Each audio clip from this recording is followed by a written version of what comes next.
Hey guys, tonight we're stepping back in time, way back, to a period where the rustle of leaves could be a wicked whisper, and a bad harvest wasn't just bad luck, it was a sign of something far more sinister. Imagine, if you will, the flickering firelight casting long, dancing shadows across the rough-hewn walls of your humble medieval cottage.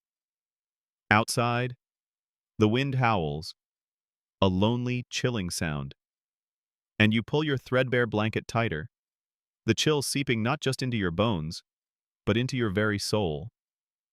You're in a world where the line between natural phenomena and dark magic is impossibly thin, almost invisible, and every creak of the floorboards or odd sound from the forest sends a shiver down your spine. In this age, the fear of the unseen, the unknown, is a tangible thing, a heavy cloak draped over every village, every town. You live with the constant, gnawing dread that the next misfortune, be it a blighted crop, a sick child, or a cow that stopped giving milk, won't be attributed to nature's caprice, but to something or someone else. And when that accusation comes, when the finger points, you'll find yourself caught in a nightmare from which there's little escape.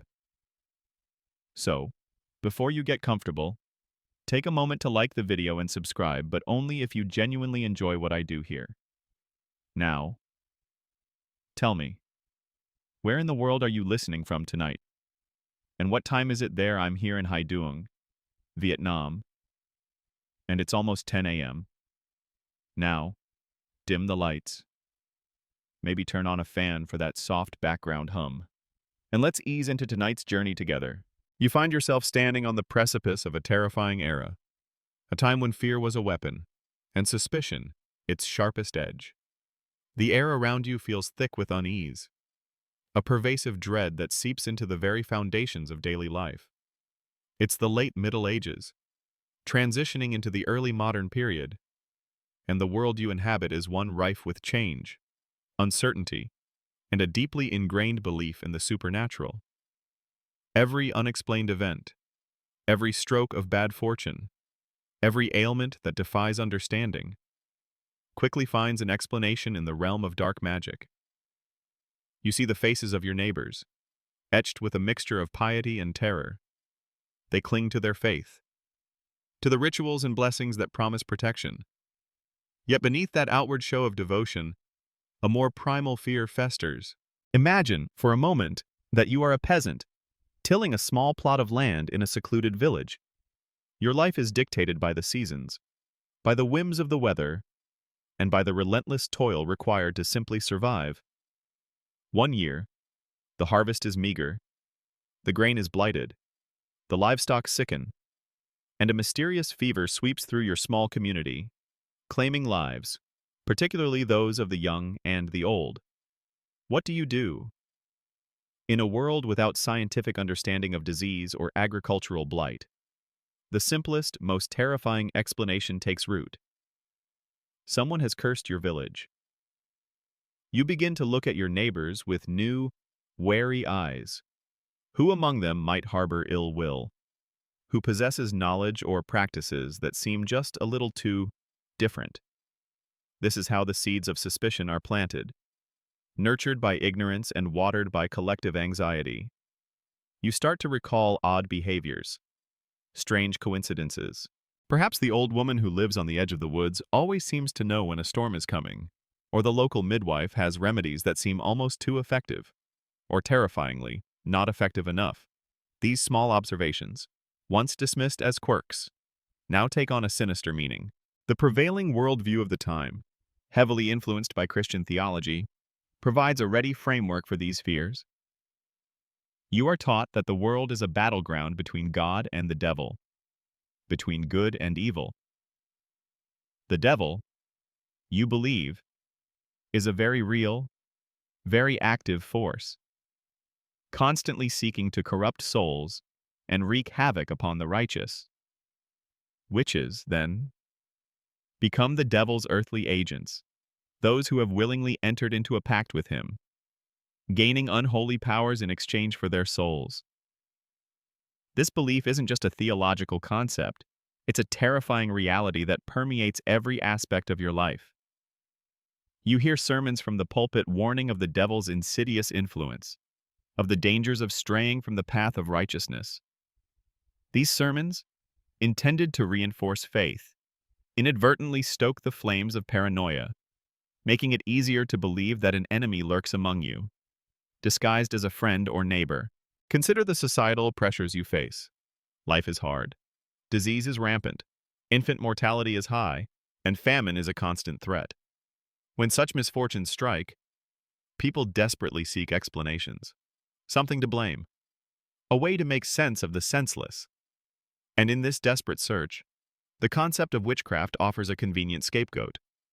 It provides a tangible enemy for intangible problems.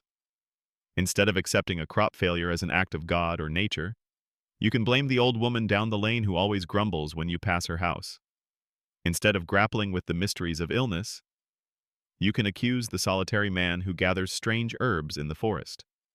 This psychological mechanism, this need to find an external cause for internal suffering, is a powerful driver of the witch hunts. You see how easily fear can warp perceptions, how quickly minor grievances can escalate into accusations of demonic pacts. The narrative of the witch as a malevolent agent, conspiring with the devil, is not a new invention in this period, but it gains unprecedented traction. Earlier beliefs in folk magic and minor enchantments, often seen as harmless or even beneficial, begin to morph into a much darker understanding. The Church, in its efforts to stamp out perceived heresy and consolidate its spiritual authority, plays a pivotal role in this transformation. You learn that any deviation from orthodox religious practice can be construed as a sign of demonic influence.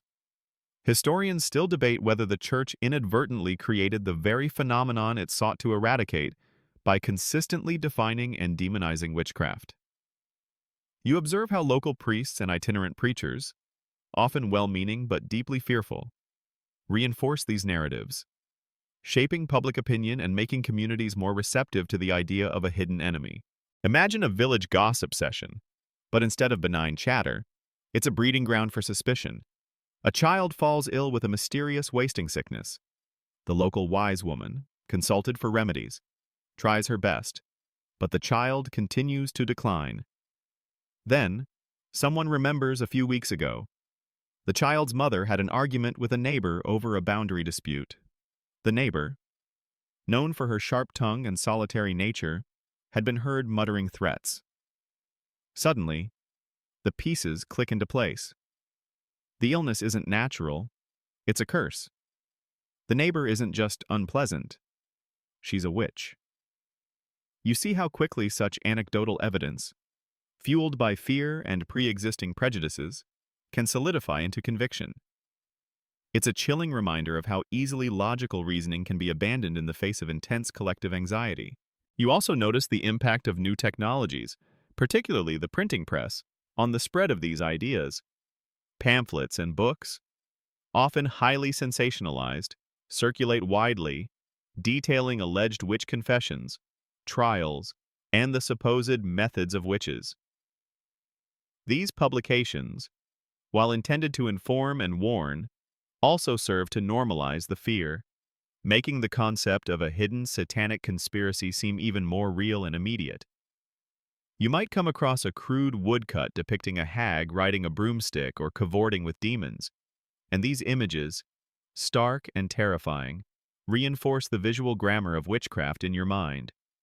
The infamous Malleus Maleficarum, or Hammer of Witches, published in 1487, serves as a particularly grim example, though not universally accepted.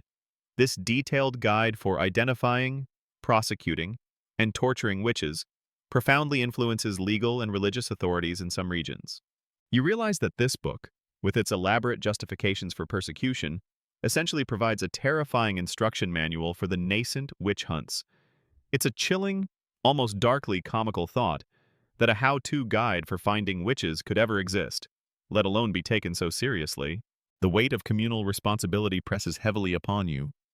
If misfortune befalls the village, and a witch is believed to be the cause, Then finding and punishing that witch becomes a collective duty, even a moral imperative. You witness the subtle shifts in social dynamics. Individuals who were once merely eccentric or unusual now become objects of intense scrutiny. The elderly, the poor, those with physical deformities or mental illnesses, and especially women who live alone or are outspoken, often find themselves on the periphery of society, making them easy targets for accusation. Their vulnerability is not a shield, but a liability. You understand that in this climate of fear, difference is not celebrated, it is condemned. So, as you drift further into this dark historical landscape, you recognize the immense power of belief, of collective anxiety, and of the human need to find order and explanation in a chaotic world. Even if that order is built upon the gruesome foundations of persecution and injustice. You feel the cold dread of what it must have been like to live knowing that a whispered accusation, a petty disagreement, or even just a run of bad luck, could turn your entire world upside down. This wasn't just about strange old women cackling over cauldrons. It was about the very fabric of society unraveling under the pressure of pervasive, institutionalized fear. You're still in that world of pervasive fear. But now, the whispers begin to harden into accusations. The shift is subtle at first, a gradual tightening of the societal noose. You feel it in the way neighbors eye each other, in the hushed conversations that cease abruptly when you approach. The concept of witchcraft, once a shadowy, abstract threat, starts to materialize, taking on the faces of people you know, people who live amongst you. This insidious transformation from general anxiety to targeted suspicion is where the real horror begins to take root. Imagine a small farming community, perhaps in 15th century Germany or France. A series of misfortunes has struck cattle fall ill, crops wither, and several children develop unexplained fevers. The village elder, a man respected for his wisdom and piety, suggests a public fast and prayer, urging everyone to seek God's mercy. But beneath this veneer of devotion, fear gnaws. People are looking for a cause, a human agent behind their suffering. You hear whispers about the peculiar woman who lives alone at the edge of the forest, the one with the piercing eyes and the herbal remedies that sometimes work, sometimes don't. She's always been a bit different, perhaps a bit too independent for the villagers' comfort. These little differences, once tolerated as quirks, now become alarming evidence. The problem, you see, is that the criteria for identifying a witch are incredibly vague and, in hindsight, dangerously arbitrary. A witch might be someone who causes harm through malevolent magic, but also someone who heals. If their methods are deemed unholy, they could be marked by a physical blemish, a mole, a birthmark, even a scar, which is interpreted as a devil's mark or witch's teat, a place where the familiar spirit sucks blood. Or perhaps they simply have an uncanny knowledge of local herbs, or a reputation for quarreling. You find yourself navigating a labyrinth of illogic, where any characteristic, no matter how innocent, can be twisted into proof of guilt. Consider, for a moment, the concept of maleficium, the act of causing harm through magic. This is the core accusation leveled against suspected witches. It's not just about worshiping the devil, it's about tangible harm, a sudden illness, a crop failure, an impotent husband, a cow that gives sour milk. If your neighbor's cow suddenly stops producing, and you had a heated argument with them last week, you might find yourself accused of overlooking their animal, of casting a spell to diminish its yield. The burden of proof isn't on the accuser to demonstrate the act of witchcraft, but often on the accused to prove their innocence, a near impossible task when facing deeply ingrained superstition and fear. You witness the subtle yet potent role of local disputes and personal vendettas in fueling accusations. A property dispute, a jilted lover, a jealous rival, these ordinary human conflicts, intensified by the pervasive fear of witchcraft, could easily morph into a formal accusation. Imagine you've had a long-standing feud with a neighbor over a shared boundary. Suddenly, their child falls ill. In a less superstitious time, this might remain a family tragedy, but in the grip of witch panic, it becomes an opportunity for revenge, for settling old scores under the guise of piety. The accuser, often genuinely believing they are doing God's work, might interpret every past slight or misfortune through the lens of witchcraft. This is a common historical fact. Many accusations stemmed from pre-existing social tensions. A particularly insidious aspect you encounter is the role of children's testimony in some of the most infamous witch trials, especially those in colonial America like Salem. The accusations of children and young people carried significant weight. Imagine a child, perhaps suffering from an unexplained illness or simply caught up in the hysteria, describing visions of spectral tormentors. In a world where the devil is believed to be active, and witches his instruments, such testimony, no matter how fantastical, is taken seriously, even as divine revelation. You feel a chilling sense of dread realizing how easily vulnerable minds, or even those seeking attention, could become unwitting tools in such a terrifying process. This aspect is often cited in academic discussions, with historians still debating the extent to which children's testimonies were genuinely believed versus being manipulated by adults. It's a truly unsettling thought that the innocence of childhood could be weaponized in such a horrific way. The spread of these ideas wasn't uniform across Europe.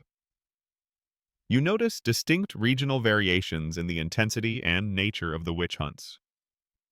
In some areas, particularly parts of Germany, Switzerland, and France, the hunts were incredibly fervent, resulting in thousands of executions. In others, like England, while serious, they were often more focused on local cunning folk and generally resulted in fewer death sentences. This peculiar historical detail, the geographical variation, suggests that local legal structures, religious fervor, and social conditions played a crucial role in shaping the scale of the persecutions. You might find yourself in a region where the local magistrate is particularly zealous, or where a recent natural disaster has pushed the populace to breaking point, making them more susceptible to witch panics. One peculiar, almost absurd detail you observe is the development of witch cakes or counterspells intended to identify or neutralize witches. These often involved bizarre ingredients and rituals, highlighting the strange mix of folk belief and desperate measures. For instance, a witch cake might be made with rye meal and the urine of the afflicted, then fed to a dog, with the belief that the dog's reaction would identify the witch. It's a chillingly morbid form of superstition, a desperate attempt to use the very tools of magic against itself. You see how desperate people were for any means to combat what they perceived as an invisible, malevolent force. Even if those means were illogical and cruel, it feels almost like a dark comedy, if the stakes weren't so terribly real. As the concept of the witch solidifies, so too do the methods of identification. You hear talk of swimming the witch or ducking, where the accused is thrown into water, often tied. If they float, they are considered guilty, as the pure water presumably rejects them. If they sink, they are innocent, but often drown in the process. You recoil at the sheer brutality and inherent injustice of such a test. It's a lose-lose situation, a grim testament to the desperation and irrationality that gripped these communities. You realize that once accused, your chances of survival are incredibly slim, regardless of your actual innocence. The legal systems of the time, often fragmented and reliant on confessions, inadvertently contribute to the cycle of terror. In many regions, particularly those operating under inquisitorial legal procedures, confessions, even those extracted under torture, are deemed crucial evidence. You can imagine the immense pressure to confess, to name accomplices, to agree to any narrative, no matter how outlandish. to escape the torment. This creates a terrifying feedback loop. One confession, often extracted under duress, leads to the accusation of others, perpetuating the cycle and expanding the scope of the witch hunt. It's a dark mirror, reflecting the human capacity for cruelty and self-preservation.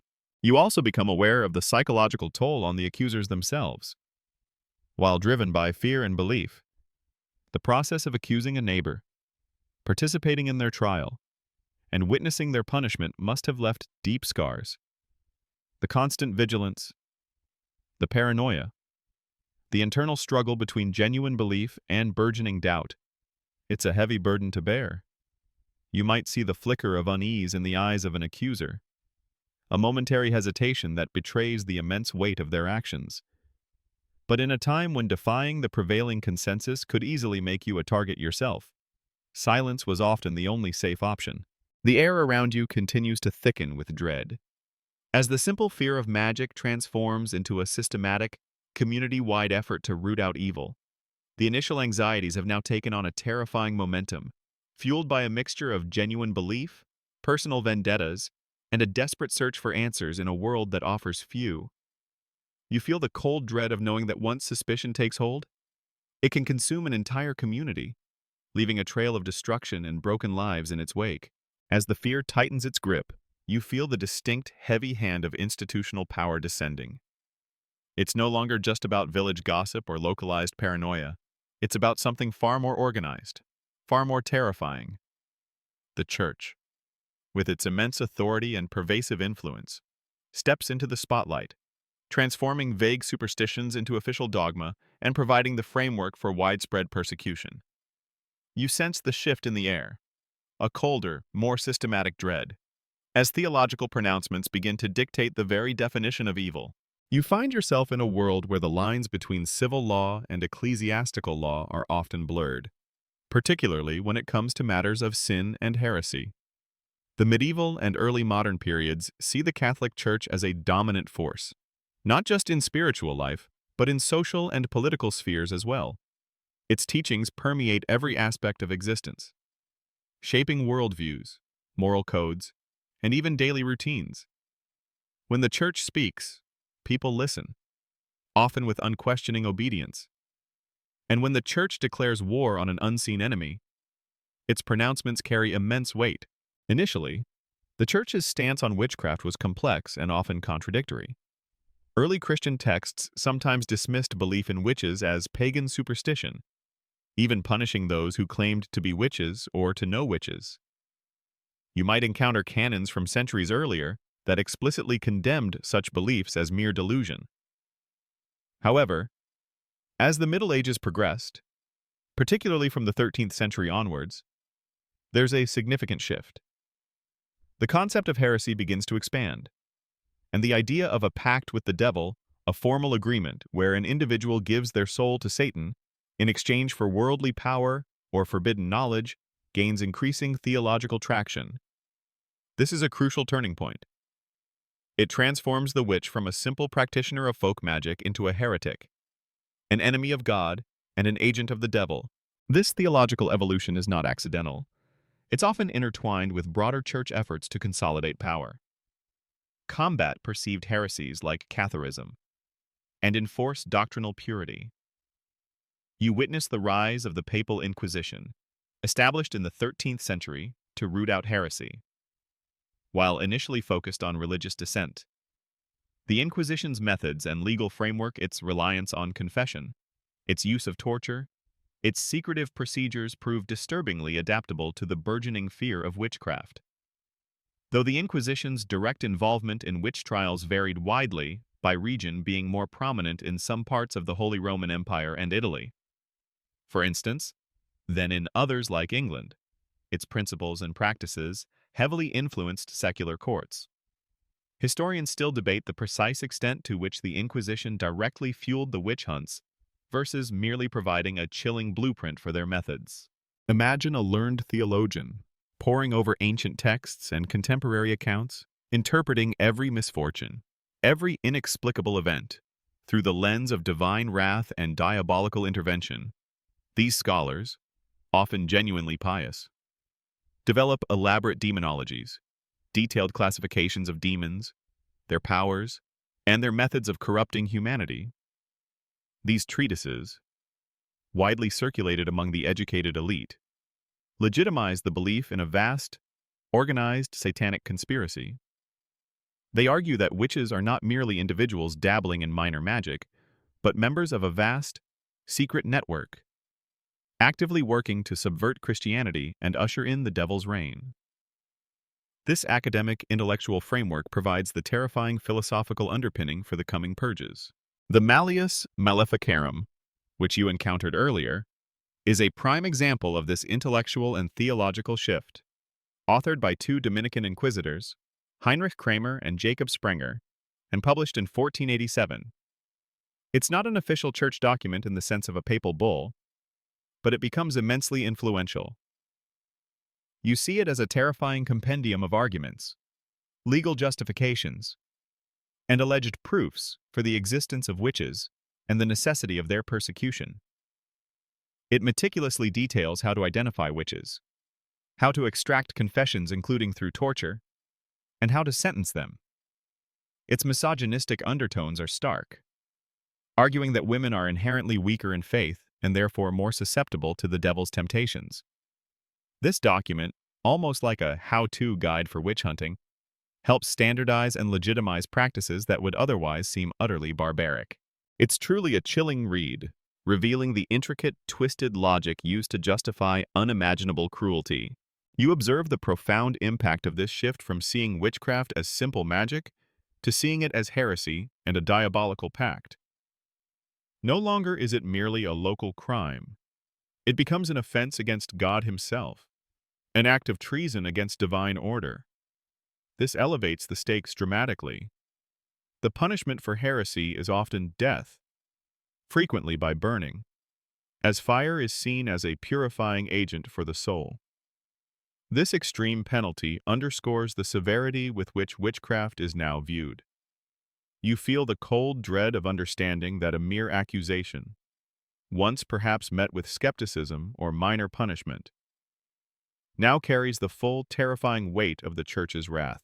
The Church's influence is also evident in the communal rituals and spiritual exhortations that accompany witch hunts. Priests often lead public prayers for deliverance from witchcraft, emphasizing the need for vigilance against the devil's agents. They might perform exorcisms on the afflicted, further reinforcing the belief in demonic possession and the reality of a tangible spiritual war. You see how these ceremonies, while intended to offer comfort and reassurance, also serve to heighten collective anxiety and solidify the consensus that witches are indeed among them. A peculiar detail you might notice is the way biblical passages are reinterpreted to support the persecution. While the Old Testament contains the famous injunction, "Thou shalt not suffer a witch to live," Exodus 22:18. Its original Hebrew context likely referred to poisoners or practitioners of harmful magic, not necessarily those with a diabolical pact. However, in this period, this verse and others are seized upon as divine mandate for the extermination of witches. This reinterpretation by learned theologians and preachers provides a powerful religious justification for the horrific violence that ensues. It's a stark example of how texts, even sacred ones, can be selectively interpreted to serve contemporary anxieties and political agendas. This selective reading, often highlighted by modern historians, underscores the constructed nature of the witch hunt narrative. The legal procedures developed by the Church for dealing with heresy also prove deeply problematic when applied to witchcraft. The inquisitorial system, unlike the accusatorial system where two parties argue their case, involves an active judicial investigation. The judge or inquisitor takes on the role of both investigator and arbiter.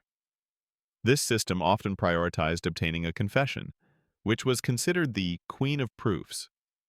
You can imagine the immense pressure exerted on the accused. They are often held in isolation, deprived of legal counsel, and subjected to increasingly severe interrogations. The presumption of guilt often hangs over them from the moment of accusation. One particularly cruel irony you might observe is the argument that if a witch confessed willingly, it was a sign of divine grace. allowing them to repent before death. If they resisted and denied, it was proof of their obstinacy and loyalty to the devil, justifying torture to break their will and reveal their supposed accomplices. This circular logic leaves no escape for the accused. You feel the chilling reality that in this system, innocence offers no protection, only prolonging the suffering. The power dynamic is overwhelmingly skewed against the accused. They face not only the accusations of their neighbors, but also the full weight of theological authority, legal precedent, however flawed, and societal consensus.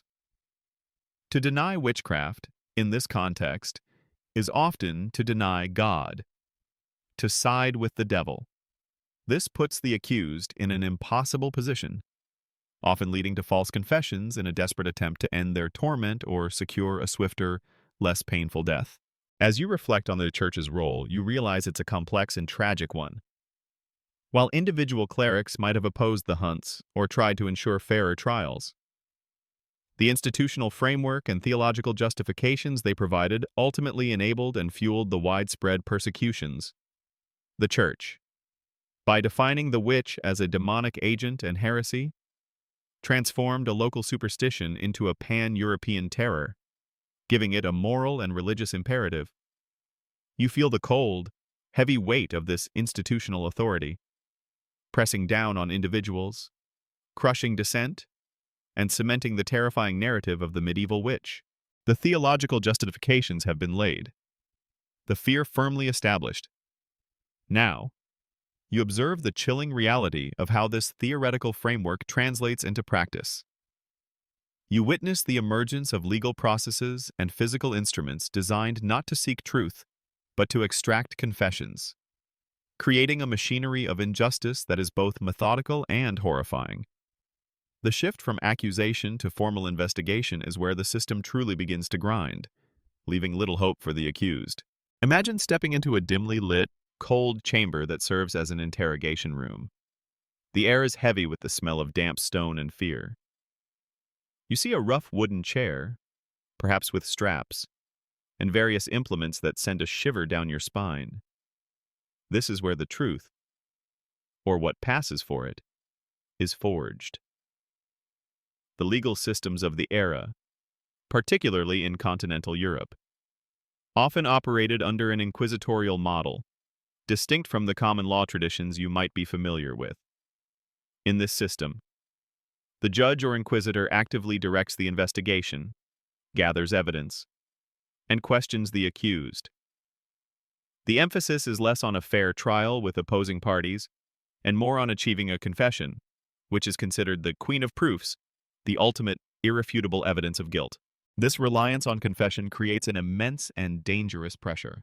You understand that once accused, your fate often hinges not on your innocence, but on your ability to withstand torment and maintain your denial, a feat rarely achievable. The logical fallacy is glaring: a confession, no matter how coerced, validates the accusation. A denial, however steadfast, is interpreted as further proof of guilt, demonstrating the witch's stubborn loyalty to the devil. It's a truly chilling double bind. The most infamous and brutal tool in this process is torture. While torture was not invented for witch trials, and its legality varied across different jurisdictions and time periods, it became a disturbingly common feature in many witch hunts, especially during their peak.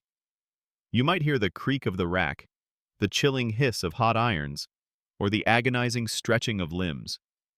Torture, in this context, isn't simply punishment. It's a procedural device aimed at forcing a confession. The logic is that only a powerful, supernatural force, the devil, could enable someone to resist acknowledging their own guilt. Therefore, if you continued to deny, more intense torture was justified. Consider the strappado, a common form of torture.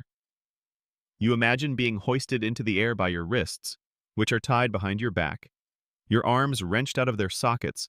Sometimes weights are added to your feet to increase the agony. Or perhaps the thumb screws are applied, slowly crushing your digits. There's the leg vise, which slowly compresses your shins, or the boot, designed to crush your foot. Each instrument is meticulously designed to inflict maximum pain without immediate death, allowing for prolonged interrogation. You feel a cold knot in your stomach at the thought of such suffering, inflicted in the name of justice. The rules surrounding torture, even in this brutal context, were often twisted. In some legal traditions, torture could only be applied if there was already partial proof of guilt. However, what constituted partial proof could be incredibly flimsy: a neighbor's accusation, a suspicious mole, or simply a bad reputation.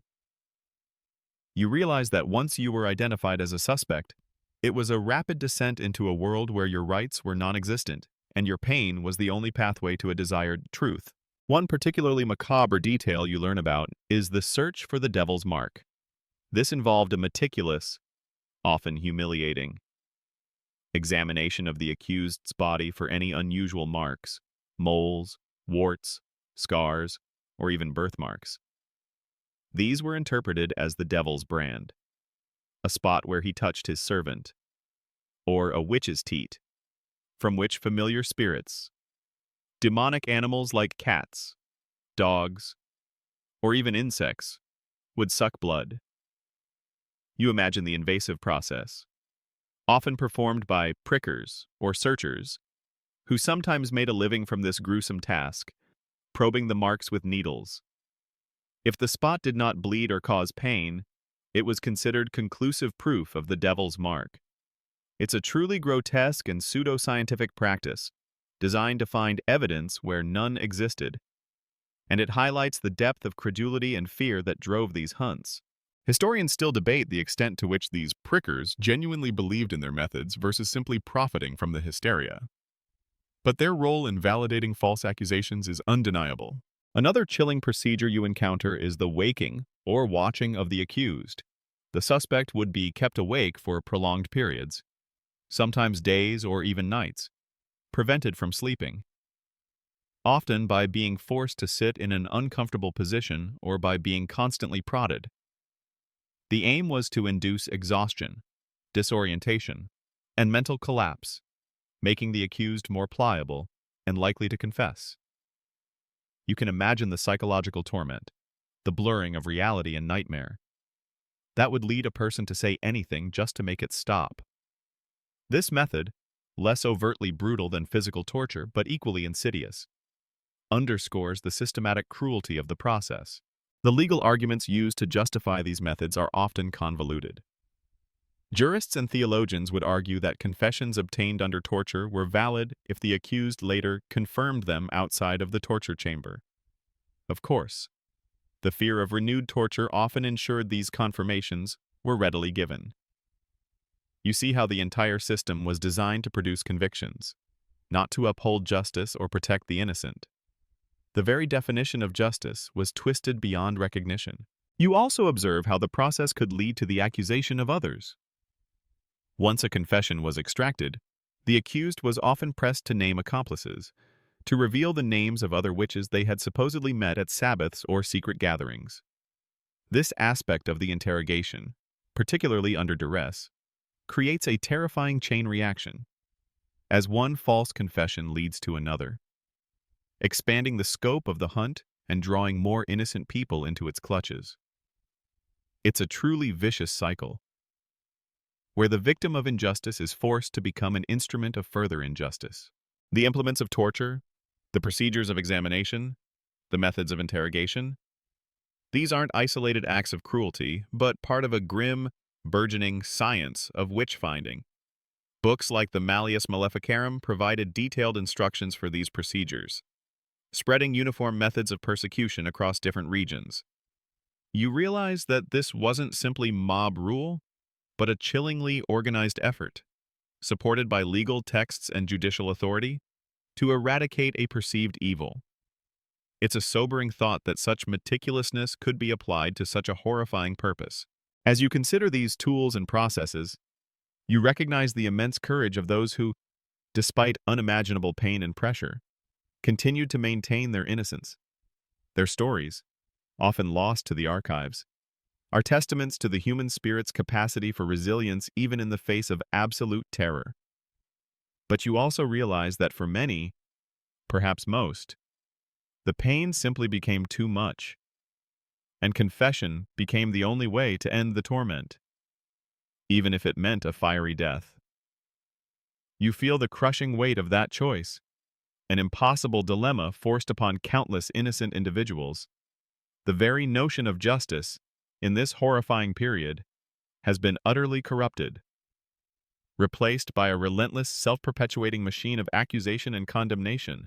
With the legal machinery now fully operational, you are confronted with a chilling reality: the vast majority of those accused, interrogated, and ultimately condemned as witches are women. You observe how gender plays a devastatingly central role in the witch hunts, transforming women into primary targets and highlighting societal anxieties about female power, sexuality, and independence. The air is thick with a pervasive, misogynistic fear that casts a long, dark shadow over half of the population. Imagine walking through a medieval village, and you notice the subtle but significant ways in which women's lives are constrained. Their roles are largely confined to the domestic sphere: childbearing, childcare, household management, and caring for the sick. While essential, these roles also place them in positions where they are often the first responders to illness, birth complications, and death, events often beyond medical understanding, and thus easily attributed to supernatural causes. A child falls ill. The mother or midwife is often blamed. A cow stops giving milk. Perhaps the old woman who exchanged harsh words with the farmer's wife is suspected.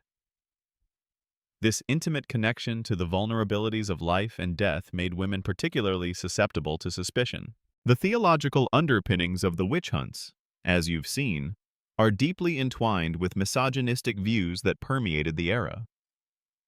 The Malleus Maleficarum, for instance, dedicates extensive sections to explaining why women are more prone to witchcraft than men. It argues that women are inherently weaker in faith, more carnal, more susceptible to the devil's temptations, and possess a lust that never ceases. You hear these chilling arguments echoed in sermons and legal treatises, reinforcing the idea that women are the devil's most eager and pliable instruments. This deeply ingrained belief system creates a powerful cultural narrative that actively demonizes women. Consider the societal anxieties surrounding female independence and unconventional behavior. A woman who lives alone, particularly an elderly widow, or one who doesn't conform to traditional societal expectations. Perhaps she's outspoken, intellectually curious, or simply has no male protector, often becomes an outlier. In a tightly knit, often claustrophobic community, such independence can be perceived as suspicious, even threatening. You see how easily a woman's refusal to marry, her healing abilities that stray from accepted medical practice, or even her perceived beauty or ugliness, could be twisted into evidence of a hidden pact with the devil. It's a dark comedy of errors. If the consequences weren't so profoundly tragic, the role of midwives and healers is a particularly poignant example. These women, often the only source of medical care in remote communities, possessed practical knowledge of herbs, childbirth, and basic remedies. Their skills were essential, yet also viewed with a mixture of reverence and suspicion. If a birth went wrong, if a mother or child died, or if a remedy failed, the midwife, already in a liminal position between life and death, could easily become the scapegoat. Their intimate knowledge of the human body and natural remedies could be reinterpreted as dark, forbidden knowledge, learned from demonic sources. You realize that the very acts of caring and nurturing, when performed by women, could become grounds for accusation. You also observe the specific ways in which female sexuality is viewed through a lens of fear and condemnation. The Church's emphasis on chastity and its suspicion of female desire contributes to the demonization of women as agents of temptation and sin. Accusations of witches engaging in carnal relations with the devil, or attending demonic Sabbaths where orgies and blasphemous rituals occurred, are disturbingly common. These lurid details, often extracted under torture, reflect a profound societal anxiety about uncontrolled female sexuality and power. You feel the palpable discomfort and moral panic surrounding women who dared to defy patriarchal norms, even implicitly. The vulnerability of women, especially older, poorer, or unmarried women, is starkly evident. These women often lacked social status, economic means, or male relatives to protect them from accusations. They were often dependent on charity or their own meager earnings, making them easy targets for those seeking to deflect blame for misfortunes. A common historical fact is that the average age of an accused witch was often older, and many were poor widows. You recognize that for these women, a life already marginalized by society could quickly become a brutal fight for survival against a system rigged against them. Consider the dynamic of accusations themselves. While men were also accused of witchcraft, though in far smaller numbers, generally around 20 to 25% of total accusations in Europe. With regional variations, women were often accused by other women, and sometimes even by their own families. This speaks to the immense societal pressure and fear, where self-preservation could lead to devastating betrayals. You might imagine a daughter, terrified for her own life, being coerced into testifying against her mother, or a neighbor driven by fear or petty jealousy pointing the finger at another woman. It's a chilling reminder of how hysteria can fracture the most fundamental human bonds. A unique and often gruesome element associated with female accusations is the search for the witch's mark, which you recalled from our previous discussion. While men were also subjected to this, the invasive and humiliating nature of these examinations, often involving public stripping and probing of the body by male prickers, was particularly traumatizing for women. It served not only to find evidence, but also to degrade and dehumanize the accused, stripping them of their dignity before their inevitable fate. You feel the profound violation inherent in such a process, a final degradation before the ultimate punishment. The witch hunts, therefore, become a horrifying manifestation of patriarchal control and the suppression of female agency. By painting women as inherently more susceptible to evil and more dangerous as witches, the system reinforced existing gender hierarchies and justified extreme measures to control female behavior and perceived deviance. You see how the fear of witchcraft was, in many ways, a projection of societal anxieties onto women, a way to explain away the inexplicable and to punish those who did not conform. Scholarly debate continues regarding whether the witch hunts were primarily a tool of misogyny, or if misogyny was merely a convenient lens through which broader societal fears were expressed. Regardless, the disproportionate suffering inflicted upon women is an undeniable and tragic aspect of this historical period. You realize that these aren't just abstract numbers or distant events. They represent countless individual women whose lives were irrevocably destroyed by fear, superstition, and ingrained prejudice. Their voices, often silenced in the historical record, echo faintly in the chilling narratives of their persecution. As you step back from this harrowing observation, you carry with you the understanding that the medieval witch hunt was, at its heart, a profound tragedy born of ignorance, fear, and a terrifyingly efficient system that disproportionately targeted and brutalized women. The shadows of those burnt at the stake, or drowned in trials by ordeal, are overwhelmingly female, a grim testament to a period where gender itself could be a death sentence. The stage is set. Fear is rampant, the church's influence pervasive, and the legal tools honed to extract confessions. Now, you watch as a new, unsettling profession emerges from the chaos that of the witch prickers and professional witch finders. These individuals, often self-proclaimed experts, capitalized on the widespread panic, transforming the hunt for witches into a disturbingly lucrative and often fraudulent enterprise. You feel a creeping sense of cynicism as you observe these figures, who often profited from the despair and terror of communities. Imagine arriving in a village where a series of misfortunes has led to a growing conviction that a witch is at work. The local authorities, perhaps overwhelmed or genuinely desperate for a solution, decide to call in an expert. This is where the witch finder steps in. These individuals often traveled from town to town, offering their services for a fee, claiming to possess specialized knowledge and infallible methods for identifying the devil's agents. Their arrival often brought a fresh wave of terror, as their very presence validated the worst fears of the community. One of the most notorious methods employed by these witch-finders, as you briefly touched upon, was the pricking or searching for the devil's mark. This was not merely a casual inspection. You envision the accused, often stripped naked and shaved of all body hair, subjected to a meticulous and humiliating examination. The witch-finder would methodically probe moles, warts, scars, and other blemishes with a specialized needle or bodkin. The belief was that the devil's mark, a spot where the witch had been touched by Satan or where a familiar spirit fed, would be insensitive to pain and would not bleed. You observe the cunning of these prickers. Many carried needles that were designed to retract the point, giving the illusion that they were piercing the skin without actually doing so, thus producing no pain or blood. Or they might use a blunt needle, or simply press hard against a callous or insensitive spot on the body. You can almost hear the gasp of the crowd, the nod of the magistrate. As the evidence of insensitivity is presented, it's a chillingly simple trick, yet devastatingly effective in a climate of credulity and fear. Historians generally agree that these pricking tests were often elaborate hoaxes designed to guarantee a discovery and solidify the witch-finder's reputation and payment. It's a truly cynical exploitation of mass hysteria, one that makes you recoil. Consider the financial incentives involved.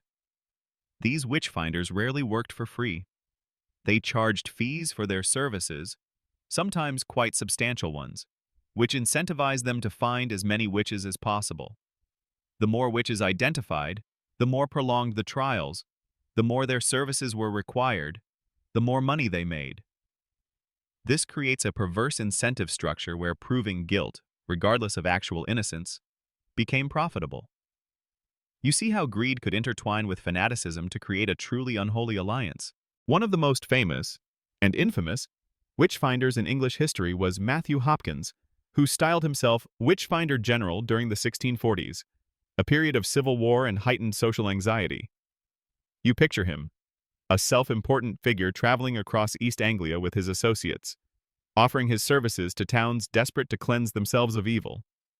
He claimed to have a divine commission to find witches, though he held no official legal authority. His methods, including sleep deprivation and the pricking test, led to the execution of an estimated 300 people, a significant portion of all executions for witchcraft in England.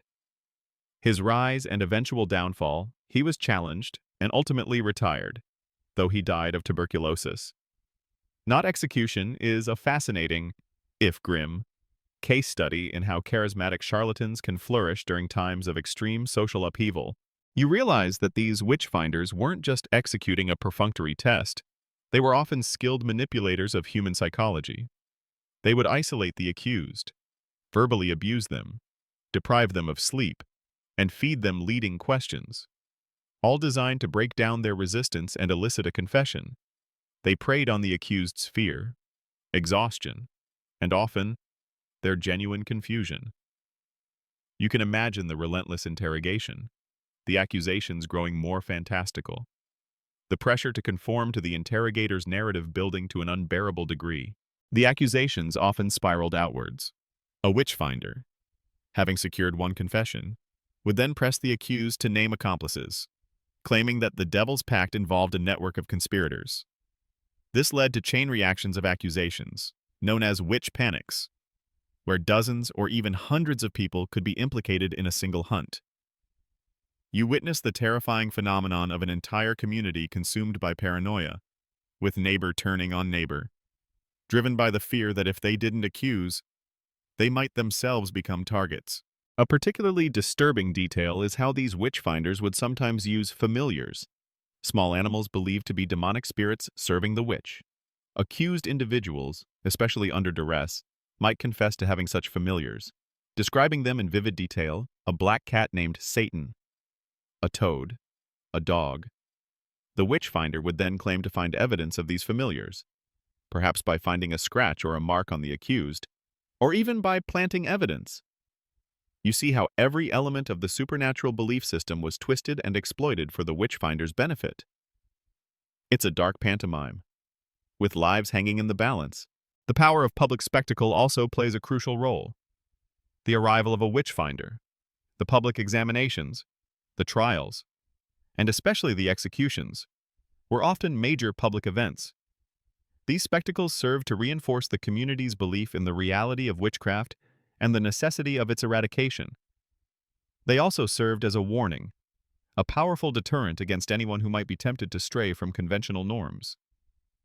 You feel the collective gaze of the crowd, the mixture of fear, fascination, and self-righteousness, as an accused person is paraded through the streets. The role of the witchfinder highlights a critical aspect of the witch hunts. They were not merely spontaneous outbreaks of hysteria. While genuine fear and belief were certainly present, there was also a professional, systematic element driven by personal gain and the manipulation of existing anxieties. These figures, through their dubious methods and relentless pursuit, amplified the terror and ensured that the hunts continued, often long after the initial causes of fear had subsided. Academic scholars continue to debate the motivations of these witch-finders. Were they true believers, cynical opportunists, or perhaps a complex mix of both? Regardless of their internal convictions, their impact was undeniably devastating, leaving a trail of death, shattered communities, and lingering trauma. You recognize that the story of the witch hunts isn't just about religious fanaticism, but also about the darker side of human nature, where fear and greed can create a horrific reality for countless innocent individuals. As you consider the pricker's needle, you feel the piercing cold of a calculated cruelty, a weaponized fear, that epitomizes the darker chapters of history. You have seen the tools, the legal mechanisms, and the terrifying figures who profit from fear. Now, you stand in the midst of the maelstrom itself, the full-blown hysteria that leads to widespread accusations, tearing apart communities and families with terrifying speed and ferocity. It's no longer about isolated incidents, it's about a contagion of fear, where suspicion breeds further suspicion, and the boundaries of logic and compassion dissolve. Imagine a sudden, inexplicable disaster striking a seemingly stable community. Perhaps a plague sweeps through the village, decimating the population, or a severe hailstorm utterly destroys the year's crops, threatening famine. In a pre-scientific age, such events aren't random acts of nature. They are signs, portents, and often, acts of malevolent magic. You feel the raw, collective terror as people grapple with forces they cannot comprehend or control, and in their desperation, they seek a human face to blame. This is where the true panic sets in. One accusation, perhaps against an already marginalized individual, can quickly trigger a cascade. A person confesses under torture, then names accomplices. These new names, often plucked from their interrogators' suggestions or from desperate attempts to deflect blame, become targets. Then they are interrogated, and they name more. You witness a horrifying chain reaction, where the act of accusation itself becomes contagious, spreading like a fever through the populace. It's a terrifying feedback loop, where fear generates more fear, and suspicion begets more suspicion. Consider the societal pressure to conform. If your neighbors are accusing someone of witchcraft, and you express doubt or try to defend the accused, you risk becoming a suspect yourself. The fear of being associated with witchcraft, or of being seen as protecting a witch, is immense. You might see individuals who initially express skepticism quickly fall silent, or even join the chorus of accusers, driven by self-preservation. This psychological dynamic creates an environment where dissent is dangerous, and conformity, even to injustice, becomes a matter of survival. The most famous example of this uncontrolled hysteria in the English-speaking world is undoubtedly the Salem witch trials of 1692 to 1693 in colonial Massachusetts. While smaller in scale than some European hunts, its dramatic nature and well-documented proceedings offer a stark glimpse into pure panic. You recall the initial accusations by a group of young girls, claiming to be afflicted by spectral tormentors. Their vivid descriptions of invisible devils and tormenting spirits are taken as literal truth by the community. Suddenly, the accusations multiply, drawing in respected members of the community, even a former minister. Historians still vigorously debate the precise combination of factors that triggered Salem, ranging from socio-economic tensions and land disputes to medical conditions and religious fervor. But its rapid escalation highlights how quickly a few initial accusations can spiral into widespread hysteria. It's almost a real-life illustration of the psychological phenomenon of mass delusion. You also observe the phenomenon of spectral evidence, which played a significant role in trials like Salem. This was testimony from victims claiming to see the accused's spirit or specter tormenting them, even if the physical body of the accused was elsewhere. In the logic of the time, only a witch, in league with the devil, could send their specter to inflict harm. This type of evidence was incredibly difficult to refute, as it relied entirely on the subjective experiences of the accuser. You feel the profound injustice of a system where unseen, unprovable actions could lead to a death sentence. The breakdown of traditional social structures and legal norms during a witch panic is stark. Neighbors who had lived side by side for decades turn on each other. Long-standing feuds resurface as accusations. Family members are pitted against each other, pressured to confess or implicate their loved ones.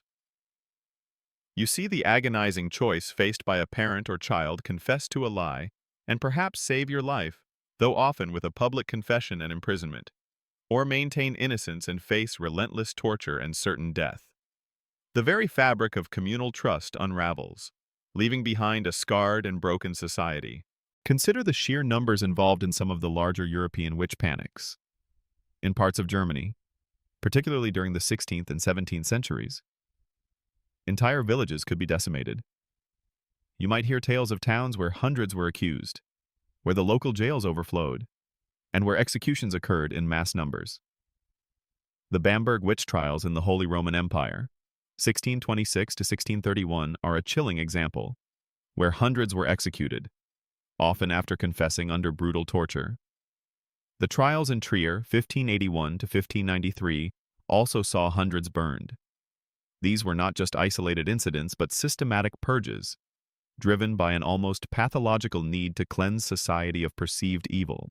The accusations often target individuals who are already vulnerable or on the fringes of society: the elderly, the poor, widows, the physically disabled, or those with mental health issues. But once the hysteria takes hold, it can sweep up anyone, regardless of status or wealth.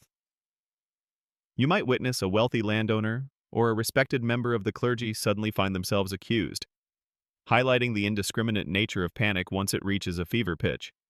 This particular detail is often overlooked in popular retellings. It wasn't just the vulnerable. A grim detail you notice is the touch test used in some trials. If an afflicted person, writhing in supposed torment, was touched by the accused, and their torment immediately ceased, it was taken as proof that the accused was indeed the witch inflicting the suffering. This test, easily manipulated by those feigning affliction, further solidified the conviction of guilt, even in the absence of tangible evidence. It's another example of how easily charlatanism and mass suggestion could be weaponized. The psychological impact on the communities that endured these panics was profound and long-lasting.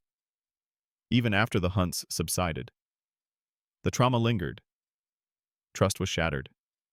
Families were destroyed, and the memory of neighbors turning on neighbors left deep wounds. You sense the lingering unease, the unspoken suspicions. Even years after the fires of persecution have died down, the healing process for such profound societal wounds would take generations. You realize that these widespread witch panics were not merely legal processes; they were deeply rooted in social, psychological, and religious factors. They represent a terrifying confluence of human fear, superstition, power dynamics, and the capacity for collective delusion. The sheer speed and scale at which these accusations multiplied, consuming entire communities, serve as a stark reminder of how fragile reason can be when confronted with pervasive, institutionalized terror. The echoes of shattered families and broken trusts reverberate through the air around you, a testament to the devastating power of unchecked hysteria. The fires of the witch hunts burn brightly, fueled by fear and propagated by ruthless systems. But amidst the clamor and the accusations, you begin to discern a faint, yet persistent, counter-narrative. You glimpse the courageous, yet often futile, attempts of a few to challenge the prevailing madness, to speak for reason, and to bring sanity back to a world consumed by paranoia. These voices of dissent, though often silenced or ignored, represent the enduring struggle of enlightenment against fanaticism. Imagine a scholar, perhaps a lawyer or a physician, poring over ancient texts and contemporary accounts, increasingly troubled by the inconsistencies and cruelties of the witch trials. They are not necessarily disbelievers in witchcraft itself. That belief is deeply ingrained in the era. But they are appalled by the methods of proof, the reliance on torture, and the sheer injustice of the proceedings. You hear their arguments, often cautious and carefully worded, challenging not the existence of witches, but the process of identifying them. One of the earliest and most significant voices of dissent comes from Johann Weyer, or Johannes Weyer, a Dutch physician and occultist who published De Prestigiis Daemonum on the illusions of demons in 1563. You recall his radical argument: many of those accused of witchcraft were not actually in league with the devil, but were rather suffering from melancholia or other mental illnesses, or were simply deluded. He argued that their confessions were not true pacts with Satan, but the product of mental infirmity and torture. While Weyer still believed in the devil, he was a fierce critic of the witch trials, advocating for medical treatment rather than execution. You sense the sheer bravery required to challenge the prevailing consensus on such a sensitive topic, especially given the dangers of being accused of heresy yourself. His work, while not immediately ending the hunts, planted crucial seeds of doubt in the minds of some educated elites. You also encounter jurists and legal scholars who, while acknowledging the possibility of witchcraft, began to scrutinize the legal procedures themselves. They argued against the validity of confessions extracted under torture, pointing out that such confessions were inherently unreliable. They questioned the use of spectral evidence and witches' marks, insisting on more tangible and verifiable forms of proof. These legalistic challenges, often based on principles of Roman law or existing judicial norms, chipped away at the legitimacy of the trials. You might imagine a skilled lawyer meticulously dissecting a case, highlighting procedural errors and the lack of credible evidence. Even as the mob clamors for a conviction, consider the role of local magistrates and judges who, in some instances, resisted the pressure to condemn. While many were zealous in their pursuit of witches, others grew weary of the endless accusations and the human cost. Some judges began to demand higher standards of proof, or to limit the use of torture, recognizing the abuses it enabled. You might hear stories of a wise judge dismissing a flimsy case, or of a local council refusing to invite a notorious witch-finder, demonstrating a quiet, yet powerful, act of resistance against the prevailing hysteria. These individual acts of conscience, though rare, provided a faint glimmer of hope. The increasing professionalization of legal systems also played a subtle role. As legal training became more standardized and courts more centralized, there was a growing emphasis on due process and verifiable evidence, slowly eroding the reliance on irrational fears. Scholars continue to debate whether the eventual decline of the witch hunts was primarily due to philosophical enlightenment or the strengthening of secular legal institutions that provided alternative ways to maintain social order. It's a complex interplay, but you observe that the very structures meant to enforce order also contained the seeds of its reform. You also witness the poignant stories of individuals who bravely defended the accused, often at great personal risk. Perhaps a village priest, convinced of his parishioners' innocence, would speak out against the accusations, even facing opprobrium from his own community or a family member, against all odds, would tirelessly petition for their loved one's release, enduring ridicule and threats. These acts of individual courage, though they rarely stopped the larger machine of persecution, stand as powerful testaments to human compassion in the face of widespread cruelty. It's almost an inspiring thought, amidst so much darkness. A particularly interesting development you observe is the growing skepticism among some members of the scientific and philosophical communities as the Enlightenment begins to dawn. While still a distant future for much of the peak witch hunt period, the seeds of rational inquiry were being sown. Thinkers like René Descartes, though not directly addressing witch trials, emphasized the importance of reason and empirical evidence, implicitly challenging the superstitious basis of the accusations. As the scientific understanding of the natural world slowly expanded, phenomena once attributed to witchcraft could be explained by natural causes, gradually undermining the intellectual foundations of the hunts. You feel the slow, almost imperceptible shift from a world dominated by supernatural explanations to one that increasingly values empirical observation. You might also notice the role of economic pragmatism. As the witch hunts intensified, they became incredibly disruptive. Entire communities could be paralyzed by fear. Agricultural production could suffer, and valuable citizens could be lost. Some secular rulers and city councils, driven by practical concerns rather than purely humanitarian ones, began to question the economic and social costs of endless trials and executions. The sheer financial drain of housing prisoners, conducting trials, and maintaining execution sites became a practical argument against continuing the hunts. This mundane, yet powerful, factor played a part in tempering the fervor in certain regions. It's a slightly humorous, if grim, thought that economics might have played a role where pure human compassion often failed. The resistance to witch hunts wasn't a sudden, unified movement, but rather a collection of disparate voices and actions across different regions and time periods.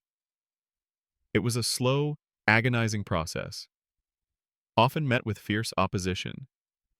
Many who spoke out were themselves accused of heresy or of being in league with the devil. Yet, their arguments, their legal challenges, and their appeals to reason gradually accumulated, creating a critical mass of skepticism that would eventually contribute to the decline of the hunts. You feel the quiet tenacity of these individuals, chipping away at a mountain of superstition. One logical argument, one act of defiance, at a time. As you consider these acts of resistance, you realize that history is never a single, monolithic narrative. Even in the darkest periods, there are always individuals who strive for enlightenment, who refuse to succumb to fear, and who dare to speak truth to power. Their struggle against the prevailing madness of the witch hunts serves as a powerful reminder that even in the face of overwhelming injustice, the human spirit's capacity for reason and compassion can endure, however faintly. The echoes of their brave, often unheeded, voices resonate in the quiet. Desperate hope for a return to sanity. The individual voices of dissent, though initially faint, have begun to coalesce, creating a subtle but undeniable shift in the intellectual and legal landscape. You sense a gradual turning of the tide, a slow retreat from the fervent belief in widespread satanic conspiracies, as the fervor of the hunt slowly, painfully starts to wane. It's not a sudden awakening, but a long, arduous process, marked by evolving legal thought, changing intellectual currents, and perhaps most painfully, the sheer exhaustion of continuous persecution. Imagine the mounting costs, not just in human lives, but in economic and social disruption. As witch hunts escalated, they became incredibly expensive. Jails had to be maintained, judges and officials paid, executioners compensated, and the property of the accused often confiscated, though not always enough to cover costs. Entire villages could be depopulated, leading to labor shortages and agricultural decline. You observe that some secular rulers and municipal authorities, driven by pragmatic concerns, began to question the sustainability of these widespread purges. The economic drain and the social instability they caused became powerful, if unsentimental, arguments for restraint. A crucial factor in the decline is the increasing skepticism of higher courts and central authorities. As appeals from local witch trials reached more sophisticated legal bodies, judges in these higher courts, often better educated and less susceptible to local superstitions, began to scrutinize the evidence and procedures more rigorously. They recognized the unreliability of confessions extracted under torture, the flimsiness of spectral evidence, and the abuses of witch-finders. You see these higher courts quashing convictions, issuing stricter guidelines for evidence, and even imposing penalties on overzealous accusers or judges. This top-down legal reform, though slow, gradually curbed the excesses of the local hunts. Consider the role of the Enlightenment. While the Enlightenment truly blossoms in the 18th century, its philosophical predecessors begin to emerge in the late 17th. Thinkers start to emphasize reason, empiricism, and individual rights. The idea of a world governed by natural laws, rather than constant supernatural intervention, gradually gains traction. Historians often debate the precise weight of Enlightenment philosophy in ending the witch hunts versus other factors like legal reform and the inherent unsustainability of the panics. Yet, you feel the subtle shift in intellectual climate, where abstract notions of rationality slowly undermine the very foundations of superstitious fear. The concept of witchcraft begins to be viewed less as a real threat and more as an irrational belief, a relic of a darker age. You observe the exhaustion and disillusionment that settle over communities after prolonged periods of intense witch hunting, the constant fear of accusation, the destruction of social trust, and the sheer number of executions begin to take their toll. People simply grow tired of the terror. You might hear stories of communities that, after experiencing a devastating witch panic, made conscious efforts to prevent future accusations, establishing stricter rules for evidence, or refusing to entertain new complaints. The human cost became too high to bear, even for those who initially believed in the necessity of the hunts.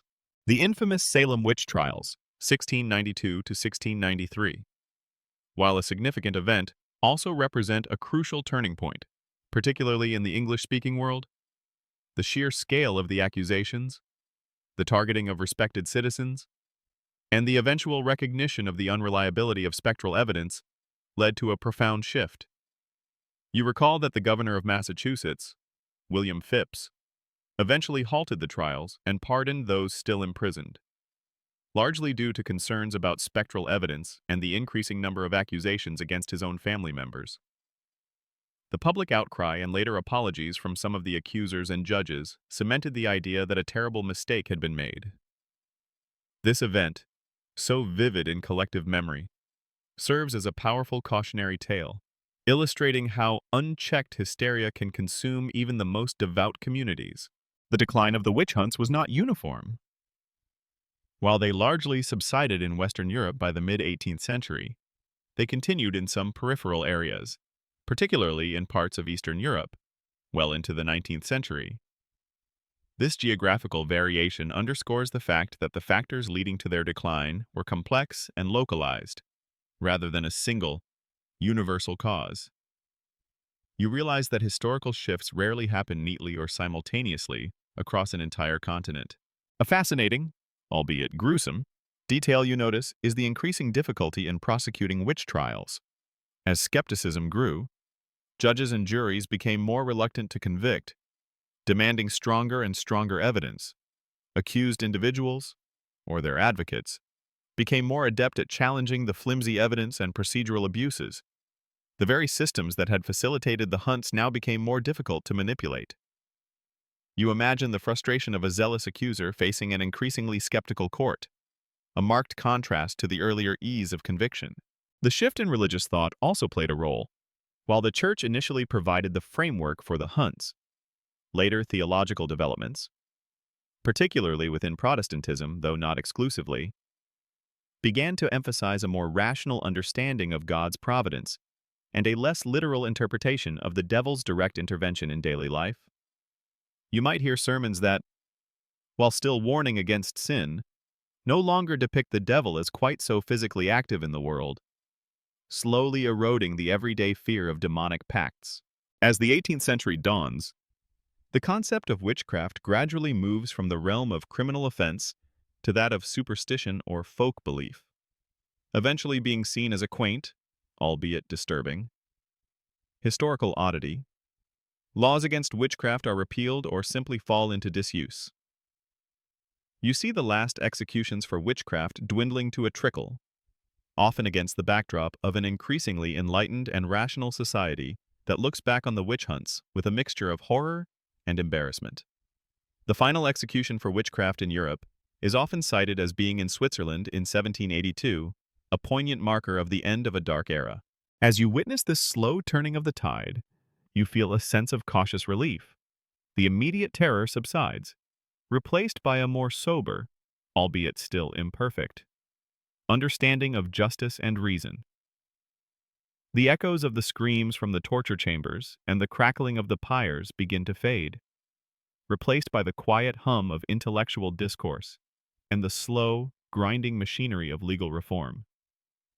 It's a painful but necessary transition, a testament to humanity's gradual, often reluctant, embrace of rationality over raw, unthinking fear.